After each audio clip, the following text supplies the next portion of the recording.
इस एपिसोड में हम मिथिला नगरी के ऐतिहासिक यज्ञ की गाथा में प्रवेश करते हैं, जहां महाराज जनक ने एक अनोखी प्रतिज्ञा की थी। उन्होंने घोषणा की थी कि जो भी शिव धनुष को उठा सकेगा, वही उनकी पुत्री सीता के योग्य होगा। यह यज्ञ केवल एक साधारण समारोह नहीं था, बल्कि रघुकुल के गौरव का प्रतीक था। यज्ञ की तैयारी भव्य थी। चारों ओर रौनक थी, राजाओं और योद्धाओं की भीड़ जुटी थी। हर कोई इस चुनौती को स्वीकारने के लिए आतुर था। लेकिन जैसे जैसे यज्ञ का समय नजदीक आया, राजाओं की असफलता ने माहौल में निराशा का छाया फैला दिया।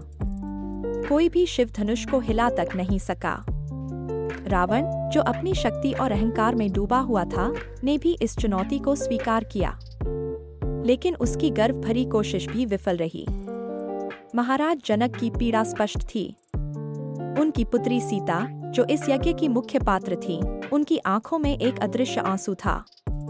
क्या कोई ऐसा होगा जो इस धनुष को उठा सकेगा और सीता का वरण कर सकेगा?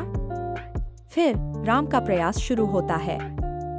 उन्होंने न केवल धनुष को उठाने की कोशिश की, बल्कि उन्होंने अपने मन और आत्मा को भी इस चुनौती में झोंक दिया। जब राम ने धनुष को उठाया, तो पूरा यज्ञ स्थल एक क्षण के लिए ठहर गया। यह क्षण रघुकुल के लिए गौरव का था।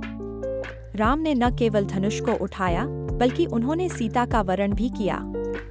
इस यज्ञ की पूर्णता ने न केवल जनक को संतोष दिया, बल्कि रघुकुल की महानता को भी पुनः स्थापित किया। लेकिन इस विजय के साथ ही आने वाली चुनौतियों का संकेत भी दिया गया। क्या राम और सीता की जोड़ी इस कठिनाइयों का सामना कर पाएगी? यह प्रश्न अब हमारे मन में गूंज रहा है। इस यज्ञ ने हमें यह सिखाया कि सच्ची शक्ति केवल बाहरी बल में नहीं, बल्कि आंतरिक दृढ़ता में होती है। राम का यह प्रयास हमें प्रेरित करता है कि हम भी अपने जीवन की चुनौतियों का सामना साहस और संकल्प के साथ करें।